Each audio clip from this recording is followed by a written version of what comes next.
Ya, ini kuasa ataupun rahsia Allah Subhanahu wa taala. Adapun tempatnya rawan itu adalah di antara dikatakan bahawasanya maksudnya kedua belah, maksudnya pipi ataupun pipisnya tidak dapat ditentukan. Adapun tempat rawan itu dikatakan bahawanya berada dia di antara maksudnya dua kita punya mata, dua alis kita itu. Maka jika roh itu hilang, dicabut nyawanya, maka seorang hamba menjadi mati dia. Mana-mana makhluk Allah seperti binatang pun dia ada rohnya. Ya, kita manusia pun ada roh. Jadi maksudnya roh itu berada dalam jasad, dalam jasmani, rohani dan jasmani. Dan dikatakan rawan tadi hilang, ia menjadi tidur. Maksudnya bila roh dicabut daripada nyawa, daripada tubuh badan kita, akan tidur kita. Sebab itu bila kita tidur malam, roh kita dicabut keluar oleh Allah Subhanahu wa taala. Sementara waktu bukan kita kata cabut terus, ya. Allah cabut roh kita atau Allah biarkan izinkan roh kita keluar daripada jasad kita.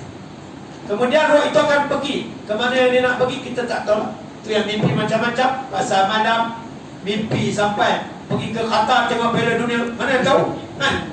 Jauh mungkin dia nak sampai terbang ke apa kita tak tahu. Sudah dah ada di desa Pakatan.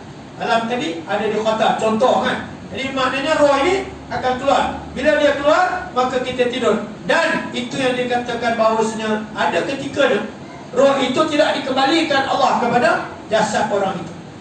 Itu yang mati dalam tidur. Sebab apa? Roh itu dia ambil terus oleh Allah Ta'ala.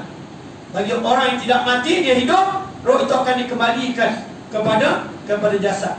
Lepas itu bila kita nak gerak orang tidur, ada adab. Bukan boleh gerakkan badan. Jangan gerakkan badan, tarik telinga, ataupun kita kata tarik tangan ke apa, tak boleh.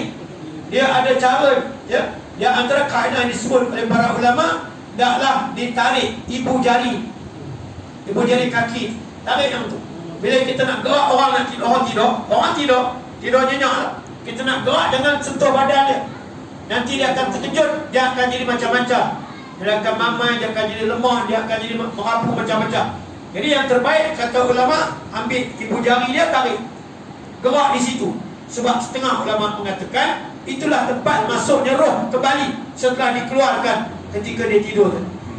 Roh itu masuk daripada dia masuk di ibu jari kaki. Baik itu kalau kita tengok, rawatan pengobatan Islam. Antara cara rawatan pengobatan, kalau orang itu dirasuk oleh jin, ya, jin, syaitan, maka dia akan menggunakan setengah-setengah kaedah. Dia pakai lada hitam. Dia akan letak dekat ibu jari kaki. Dia akan gelintir, dia akan tekan kat situ. Maksudnya ada di situ punca kita, roh kita masuk daripada tidur kita tadi. Maksudnya dia akan masuk di situ. Itu dia antara kaedah nak menggerak orang tidur. Jangan gerak badan. Bila gerak badan, dia akan jadi macam-macam. Jadi maksudnya gerak, tarik dia main jari kaki. Tarik, jangan tarik kuat, putih kawan tu pula. Tarik bagi dia ni je lah. Jangan sekuat-kuat narik, pekor kawan. Ini masalah kan. Maka dikatakan bawahnya sebagaimana air yang dituangkan qasah dan ditaruh di rumah. Di situ ada matahari yang sinarnya dikatakan lewat lubang atap, dan itu tidak dikatakan bergerak daripada tempatnya. Maksudnya dikatakan bahawasanya di sini ibarat kita letak satu bekas yang berisi air, maksudnya letak tengah-tengah rumah. Maksudnya tak di rumah kita, lalu ada cahaya matahari, yang mana cahaya matahari lewat. Kita kata matahari itu masuk ke lubang atap rumah kita, maksudnya dikatakan bahawa bekas air itu tidak bergerak, dan air itu tidak dikatakan ke mana, duduk tempatnya sana. Begitulah keadaan roh kita dengan jasad. Jasad tetap di situ, roh saja yang melewah sana kemari bila kita tidur. Dan bila dia akan mati, roh itu akan ditarik turun oleh Allah Ta'ala daripada jasad kita. Maka demikian halnya roh bertempat dalam tubuh. Dan dikatakan sorotnya berada di aras. Ada perawan melihat, maksudnya dikala bermimpi, dan ia berada di alam malakut. Maknanya roh kita ni satu hari nanti dia akan dibawa oleh malaikat berjumpa dengan Allah Subhanahu Wa Taala tak kala kita sudah mati, sampai kita ke alam yang dikatakan bertemu dengan Allah Subhanahu Wa Taala. Baca dalam hadis di sana Nabi menceritakan ada dua jenis roh yang akan keluar daripada badan manusia. Satu roh yang baik, satu roh yang buruk. Kedua-dua roh ni kita tak tahu. Kita buruk ke baik kita tak tahu. Bila dicabut keluar roh daripada jasad kita, maka roh yang baik itu akan berbau wangi. Wangi lebih daripada bau kasturi.